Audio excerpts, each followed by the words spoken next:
स्वागत है आप सभी का अनुराग की वाणी यूट्यूब चैनल पर। मेरा नाम है अनुराग। आज मैं आप सभी के लिए लेकर आ गया हूँ सब्सक्राइबर्स की भेजी कुछ सच्ची और डरावनी कहानी। तो हेडफोन्स लगाइए और इस कहानी को अपनी आंखों के सामने इमेजिन करके सुनिएगा। आज की कहानी हमें कोलकाता से निशा जी ने भेजी है। तो अब मैं आप सभी को कहानी निशा जी के पॉइंट ऑफ व्यू से सुनाऊंगा। मेरा नाम निशा है। मैं कोलकाता में रहती हूँ। मेरी उम्र 22 साल है। आज से करीब 4 साल पहले जो मेरे साथ हुआ, उसके बाद से मेरी ज़िंदगी मोड़ पर मोड़ लेती रह गई और उस घटना की वजह से मेरे साथ कोई रहना नहीं चाहता था। मेरे साथ हुई घटना को मैं आप सबको बताना चाहती हूँ। हुआ कुछ यूँ था कि मैं अपने परिवार के साथ कोलकाता में रहती थी। मेरे परिवार में यानी कि मैं, मेरी मम्मी और मेरे पापा, बस हम 3 ही लोग रहते थे। हमारा परिवार छोटा होने के साथ साथ बहुत खुश भी था। मेरी मम्मी एक हाउसवाइफ थी। वो घर के काम करती थी और मेरे पापा अंडमान में काम करते थे। पापा काम के साथ साथ वहीं रहते भी थे और मैं अपनी मम्मी के साथ कोलकाता में रहती थी। कुछ दिनों बाद मेरे पापा ने मुझे और मेरी मम्मी को अंडमान बुला लिया। पहले तो मैं वहाँ नहीं जाना चाहती थी। मेरा स्कूल, मेरे दोस्त सब यहाँ कोलकाता में थे। पर अचानक से पापा ने हमें अंडमान बुला लिया। पर मेरी मम्मी ने मुझे समझाया, परिवार जहाँ होता है वहीं प्यार होता है। हमें तुम्हारे पापा के पास जाना चाहिए। मम्मी की बातों से मैं सहमत थी। जब मैं 11th क्लास में थी तब मैंने कोलकाता छोड़ने का मन बना लिया और जनवरी के महीने में मैंने अपनी मम्मी के साथ अंडमान में रहना शुरू कर दिया। अंडमान में हमारा खुद का घर नहीं था, इसलिए हम वहाँ रेंट पे रहते थे। पापा अंडमान में कई सालों से थे, पर पापा ने वहाँ कोई घर नहीं लिया था। इसी वजह से हमने कई बार अंडमान में घर बदला। हम हर जगह रेंट पे रहा करते थे। मेरे नाना भी अंडमान में रहते थे, पर एक बार पापा और नाना के बीच कुछ बहस हो गई थी, जिस वजह से दोनों ने एक दूसरे से बात करना बंद कर दिया था। पर जब मेरे नाना को पता चला कि मैं और मेरी मम्मी रेंट के घर में रह रहे हैं, वो फ़ौरन ही हमारे घर आए और कहने लगे, मेरे घर चलो, हमारा खुद का घर है, तुम सब वहाँ चलो, रेंट पे क्यों रहना है। नाना ने मेरे पापा को काफ़ी देर तक समझाया और काफ़ी देर समझाने के बाद भी वो ना बोल रहे थे। मेरे पापा जाने को तैयार नहीं थे, पर मम्मी ने कहा, पुरानी बातों को भूल के एक नई शुरुआत करते हैं और चलते हैं मेरे पापा के घर। आखिरकार मम्मी के समझाने के बाद पापा मान गए और हम नाना के घर शिफ्ट हो गए। मैंने नाना के घर से थोड़ी ही दूर एक स्कूल में अपना एडमिशन करा लिया। एक दिन मेरे नाना ने मुझसे साइंस का एक सवाल पूछा, जिसका जवाब मेरे पास नहीं था। मैंने नाना को बताया, मेरा साइंस बहुत कमज़ोर है। नाना ने कहा, कोई बात नहीं, मेरे पहचान में एक डॉक्टर हैं जो खाली टाइम में तुझे पढ़ा देंगी। मैं ये सुन बहुत खुश हो गई। कुछ दिन बाद से मैंने डॉक्टर दीदी के पास साइंस पढ़ना शुरू कर दिया। शुरुआत में तो मैं शाम को पढ़ने जाती थी और फिर नाना रात में मुझे लेने आते थे। पर कुछ ही महीनों में मेरी और डॉक्टर दीदी की दोस्ती हो गई। इस वजह से मैं शाम को उनके घर पढ़ने जाती थी और फिर पूरी पूरी रात वहीं गुजार के अगले दिन सुबह आती थी। मुझे कभी कभी ऐसा लगता जैसे दीदी के घर में हमारे अलावा और भी कोई है जो मुझ पे नज़र गड़ाए हुए है, पर मैंने इसे अपना वहम समझ लिया और इस पर ध्यान नहीं दिया। अब देखते देखते साल बीत चुके थे।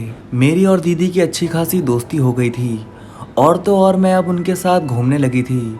वो भी मुझे अपनी छोटी बहन समझती थी, कभी पराये जैसा बर्ताव नहीं करती थी। डॉक्टर दीदी के घर के पास एक मेडिकल था। हम वहाँ रात में भी आया जाया करते थे। मैं दीदी के साथ रात में घूमने निकलती थी। एक रात मैंने देखा मेडिकल के पास एक सुनसान ग्राउंड है। आज से पहले मेरा ध्यान उस ग्राउंड पे कभी नहीं गया था, पर उस दिन अचानक से मेरा ध्यान वहाँ चला गया। वो ग्राउंड देखने में डरावना था, पर मैं दीदी के साथ थी इसलिए मुझे डर नहीं लगा। फिर कुछ दिनों बाद मुझे पता चला दीदी कुछ महीनों के लिए यहाँ से जा रही हैं। ये सुन के मैं एक बार फिर से अकेला समझ रही थी खुद को, पर दीदी ने जाने से पहले मुझे समझाया, मैं जल्द ही वापस आऊँगी, तू अच्छे से रहना।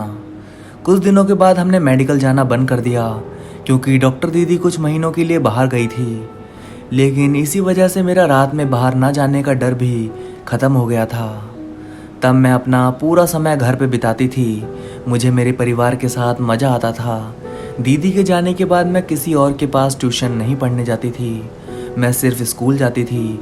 2 साल से स्कूल में पढ़ रही थी, पर मेरा कोई दोस्त नहीं था।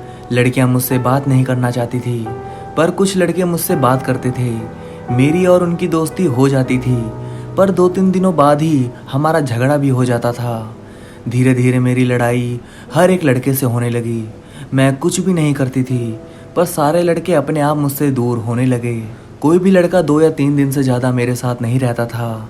लड़के मुझसे बात नहीं करते थे, तो लड़कियों को लगता था मैं गलत हूँ, और इसी वजह से वो सब भी मुझसे दूर चले जाते हैं। मेरा कोई दोस्त ना होने की वजह से मैं अकेली ही रहती थी, पर मैं अकेली हूँ इसका मुझे एहसास नहीं होता था। मुझे हमेशा लगता था कोई मेरे साथ है। एक दिन हमारे घर में एक पंडित आए। वो सबको बुलाकर आशीर्वाद दे रहे थे। सबको आशीर्वाद देने के बाद उन्होंने मेरी मम्मी से पूछा, आपकी बेटी कहाँ है, उसे भी बुलाओ। मम्मी जोर जोर से निशा बाहर आ, निशा बाहर आ चिल्लाने लगी। मैं ये सुन के बाहर आती हूँ। मम्मी कहती हैं, पंडित जी आए हैं, पैर छू इनके।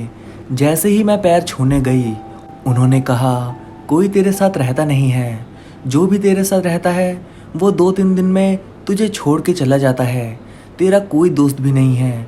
वो सारी बातें बताने लगी जो मेरे साथ घट रही थी। ये सुन के मेरे घर वाले परेशान हो जाते हैं और पूछते हैं, आपको कैसे पता ये सब कि इसका कोई दोस्त नहीं है? ये हमेशा अपने कमरे में ही घुसी रहती है, पता नहीं इसका कोई दोस्त क्यों नहीं है। पंडित जी बोले, इसके ऊपर कोई नज़र गड़ाए बैठा है, कोई है जो इसके कपड़ों को शमशान ले जाकर पूजा कर रहा है, और उसी पूजा की वजह से कोई टिकता नहीं है इसके पास। किसी ने इसके कपड़ों को शमशान ले जाकर किसी प्रकार की पूजा की है, जिस वजह से इसके साथ कोई लड़का नहीं रहता, और इसी वजह से इसकी ज़िंदगी में कोई टिक नहीं रहा है। पंडित जी ने कहा, इसकी ज़िंदगी में कोई लड़का नहीं आएगा, या फिर इसे पूरी ज़िंदगी अकेले रहना होगा। घर वाले ये बात सुनकर घबरा गए, पर मुझे इससे कोई फ़र्क नहीं पड़ा। मुझे ये बात बस एक रोमांच जैसी लगी। मैं आत्मा और भूतों पे भरोसा करती हूँ। मैंने कई भूतिया फिल्में देखी थी, और तो और मुझे ये सब बहुत अच्छे लगते थे। पंडित जी की बात मुझे काफ़ी अच्छी लगी। मैं हमेशा से चाहती थी कि मैं भूतों और आत्माओं से मिलूं। पंडित जी की बात सही थी।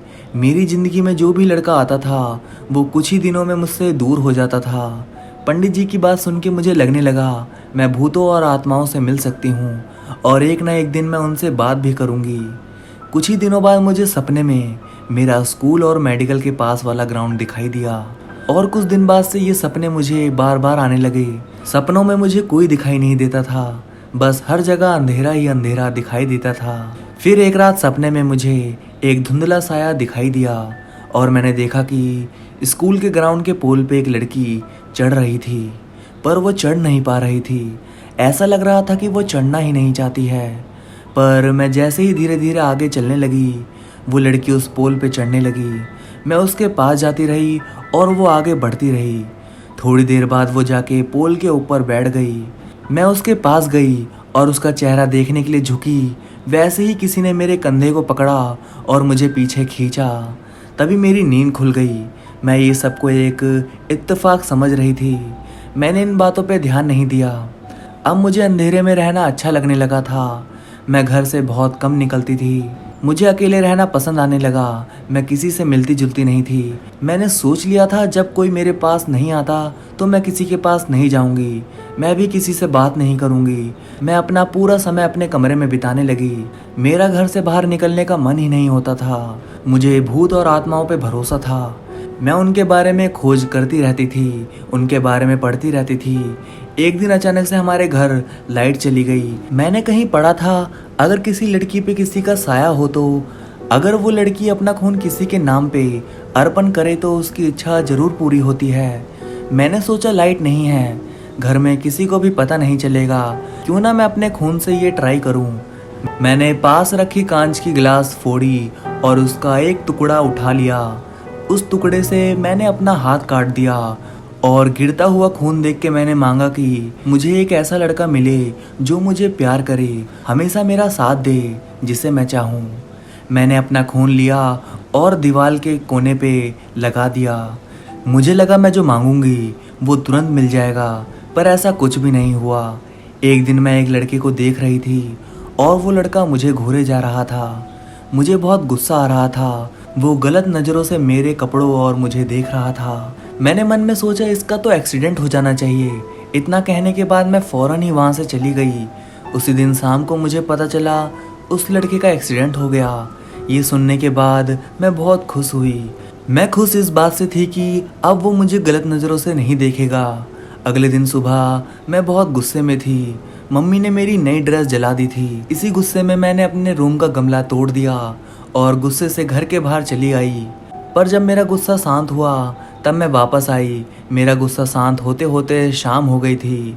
जब मैं वापस अपने कमरे में आई, मैंने अपने कपड़े बदले और बैठी रही थी कि मैंने देखा वो गमला सही सलामत वहीं रखा हुआ है जहाँ पहले हुआ करता था। मैं सोच में पड़ गई। सुबह मैंने गमला तोड़ दिया था तो ये यहाँ वापस कैसे आया? मैंने मम्मी को पूछा, मेरे कमरे का गमला आपने बदला है क्या? मम्मी ने कहा, मुझे नहीं पता तू कौन से गमले की बात कर रही है। मैं तुरंत समझ गई कुछ तो गड़बड़ है। मैंने तुरंत ही अपने कमरे का वो दीवार देखा जिस पे मैंने खून लगाया था, और जब मैंने उस दीवार को देखा तो वहाँ खून नहीं था। मैंने अपने कमरे को बंद किया और बोली, अगर इस कमरे में कोई आत्मा है तो वो इस गमले को एक बार फिर गिराए। तुम्हारा इतना इशारा मेरे लिए काफ़ी होगा। पर मेरे बोलने के बाद भी वो गमला नहीं गिरता है। शाम से रात हो गई थी। मम्मी मुझे खाना खाने के लिए नीचे बुला रही थी। मैंने कमरे की लाइट बंद की और नीचे चली गई। थोड़ी देर बाद मैं खाना खा के आई और जब मैंने लाइट चालू की तो देखा कि वो गमला गिरा हुआ है। अब मुझे पूरा भरोसा हो गया था कि यहाँ कोई और भी है। मैंने कमरे को बंद किया और लाइट बंद करके अपने बेड पे बैठ गई। मैंने पास में रखे एक ब्लेड से अपना हाथ काटा और उस खून को गिरने दिया। वो खून ज़मीन पर गिर तो रहा था पर गिरने की आवाज़ नहीं आ रही थी। ऐसा लग रहा था कि कोई उसे चाट रहा है। मेरा शक अब भरोसे में बदल गया था। मैं समझ गई थी कि यहाँ एक आत्मा है। मैंने उस दिन जो मांगा था कि कोई मुझे अपना मिले, लगता है वो सच हो गया। ये सोच के मैं बहुत खुश थी। फिर अचानक से किसी की आहट सुनाई दी और एक जोर की हवा आई जिस वजह से मैं पलटी और तभी मुझे लगा मेरे सामने से कोई गुजरा। मैं भाग के लाइट चालू करने गई। लाइट चालू किया तो वहाँ कोई भी नहीं था। मैं खुश थी कि आज मैंने एक आत्मा को महसूस किया है। पर अगले दिन से मुझे हमेशा लगने लगा कोई मेरे आसपास भटक रहा है, मुझे देख रहा है, छू रहा है। पर मैंने कभी नहीं सोचा था कि ये सब वो आत्मा कर रही है। पर मुझे ये सब मेरा भ्रम लगता था। एक दिन मैं नहा रही थी। मुझे ऐसा लगता जैसे कोई मुझे नहाते देख रहा है और साथ ही मेरे साथ रात के वक्त सो रहा है। ऐसा ही मेरे साथ हमेशा अक्सर होने लगा। पर शुरुआत में मुझे ये सब मेरा भ्रम लगता था। कई दिनों तक ये सब चलता रहा। कुछ ही दिनों बाद मुझे पता चला कि मेरे शरीर में कई निशान हैं। ऐसा लग रहा था जैसे कोई मेरे साथ पूरी रात जोर जबरदस्ती शारीरिक संबंध बनाने की कोशिश करता है। जब मैं सुबह सो के उठती तो मुझे लगता मेरा पूरा बदन टूट जाएगा। मुझे बहुत दर्द भी होता था। मेरे शरीर के कुछ अंग तो बहुत ज़्यादा दर्द करते थे। पर मेरे साथ क्या हो रहा था ये मैं समझ नहीं पा रही थी। एक बार तो मैंने सोचा कि मैं अपने घर वालों को सब कुछ बता देती हूँ, पर फिर ख्याल आया कि कोई मेरी बातों पे विश्वास नहीं करेगा और तो और सब मुझे ही गलत समझेंगे। यही सोच के मैंने अपने घर वालों को कुछ भी नहीं बताया और ये सारी बातें उन सब से छुपाने लगी। ये सब मुझे थोड़ा अजीब लगने लगा, पर मैं किसी को बताती तो क्या बताती, यही सोच के मैं चुप हो जाती। कुछ दिन बाद मुझे पता चला एक लड़का मुझे देखने आने वाला है। मेरे साथ जो हो रहा था मैं उसे ही नहीं समझ पा रही थी। तभी अचानक से ये लड़की की एक और मुसीबत सिर पे आ गई थी। मैंने मम्मी को कह दिया मुझे शादी नहीं करनी है, पर मम्मी ने एक नहीं सुनी और उन्होंने लड़के वाले को घर बुला लिया। अगले दिन लड़के वाले घर आए। लड़के को मैं एक बार बाजार में दिखी थी, तभी से वो मुझे पसंद करता था। उसने वहाँ के लोगों से मेरे और मेरे घर के बारे में पता किया और फिर उनके घर वालों ने मेरे घर शादी का रिश्ता भेजा। मुझे लड़का जरा भी पसंद नहीं था। मैंने उसे देखा तक नहीं था, पर उसने मुझे कहा मैं तुमसे अकेले में कुछ बात करना चाहता हूँ। ये सुनते ही मैंने कहा हाँ ठीक है चलो। मैंने सोचा था कि मैं उसे ना बोल दूंगी, पर उसने मुझसे कहा कोई जोर जबरदस्ती नहीं है, अगर तुम शादी नहीं करना चाहती हो तो ना बोल सकती हो, पर तुम मेरे साथ कुछ दिन गुजारो, अगर मैं अच्छा नहीं लगा तो तुम मना कर देना। ये सुनने के बाद मैंने सोचा क्यों ना कुछ दिन बाद ना बोलूं। कुछ दिन मैंने रमेश के साथ गुजारे। पहले मुझे उससे बात करने का मन नहीं होता था, पर धीरे धीरे मैं उससे बात करने लगी थी। मुझे अंधेरा और बंद कमरा पसंद था, पर हमेशा रमेश के साथ रहते रहते मुझे बाहर घूमना, उजाला, पेड़ और आसपास के लोग अच्छे लगने लगे थे। मुझे अब रमेश पसंद आने लगा था। वो मुझे हमेशा मेरी अच्छाई दिखाता था। वो हमेशा एक दोस्त जैसा था और अब मैं उसके साथ खुश रहने लगी थी। वो मुझे अच्छा लगने लगा था। जब से वो मेरी ज़िंदगी में आया था, वो आत्मा मेरे आसपास नहीं भटकती थी। अब मुझे रमेश के साथ रहना, घूमना फिरना अच्छा लगता था। मैंने उससे शादी के लिए हाँ बोल दिया। कुछ दिन बाद रमेश मेरे करीब आने की कोशिश कर रहा था, पर जैसे ही वो मेरे पास आने की कोशिश करने लगा, मैंने उसे जोर से धक्का दिया और गिरा दिया। वो गुस्सा होकर वहाँ से चला गया। धक्का मैंने दिया था, पर ऐसा लग रहा था हाथ मेरे थे, पर धक्का मैंने नहीं दिया, किसी और ने मेरे हाथ से धक्का दिया था। उस दिन से एक बार फिर से मेरे शरीर पे निशान आने शुरू हो गए थे। फिर से बदन दुखना और शरीर पे जोर जबरदस्ती के निशान आने लगे। एक दिन रमेश मेरे घर आया और उसने मेरे शरीर पे कई निशान देखे। वो शक करने लगा। मैंने उसे काफ़ी देर तक समझाया, पर वो मानने को तैयार नहीं था। मैंने उसे समझाया कि ये सब मेरे साथ वो आत्मा कर रही है, पर वो मानने को तैयार ही नहीं था। लेकिन काफ़ी देर समझाने के बाद उसने कहा, हाँ ठीक है, मैं एक पल के लिए ये सब मान लेता हूँ, पर तुम्हारे पास इसका कोई सबूत है? मैंने कहा, एक पंडित जी हैं, उन्होंने कहा था मेरी ज़िंदगी में कोई नहीं आएगा, कोई मेरे ऊपर नज़र गड़ाए हुए है, उसी वजह से मैं सबसे दूर हो गई हूँ। वो पंडित जी शायद ये सब के बारे में जानते हो। मैं और रमेश तुरंत ही उन पंडित जी के पास रवाना हुए। मैं जब उनके पास पहुंची तो मेरे साथ जो हो रहा था वो सब मैंने पंडित जी को बता दिया। पंडित जी ने कहा, मुझे ये सब के बारे में पता है, तेरे घर से 2 किलोमीटर दूर एक मंदिर है, वहाँ जाओ और एक पूजा का बंदोबस्त करो, मैं थोड़ी देर में वहाँ आता हूँ। मैं रमेश के साथ वहाँ गई और पूजा की सारी तैयारी शुरू कर दी। थोड़ी देर बाद पंडित जी वहाँ आए और उन्होंने पूजा शुरू कर दिया। कई घंटे पूजा करने के बाद उन्होंने कहा, तू कोलकाता में जहाँ रहती थी वहाँ के एक आदमी ने तेरे कपड़ों को एक बाबा को दिया था और तेरे पीछे एक गंदे जिन को लगा दिया था, और उसी जिन की वजह से ये सब हो रहा है। वो तुझसे प्यार करता था। उसने बाबा को कहा था एक ऐसे जिन को इसके पीछे लगाओ जिससे कोई भी लड़का इसके पास ना आ सके। फिर पंडित जी बोले, मैंने अब सब कुछ ठीक कर दिया है, आज के बाद वो जिन तुम्हें परेशान नहीं करेगी। पंडित जी की उस पूजा के बाद फिर कभी मुझे उस जिन ने परेशान नहीं किया और मैंने रमेश से शादी कर ली और अब मैं सबसे बात करती हूँ और सबके साथ रहती हूँ। मुझे अब कोई परेशानी नहीं होती।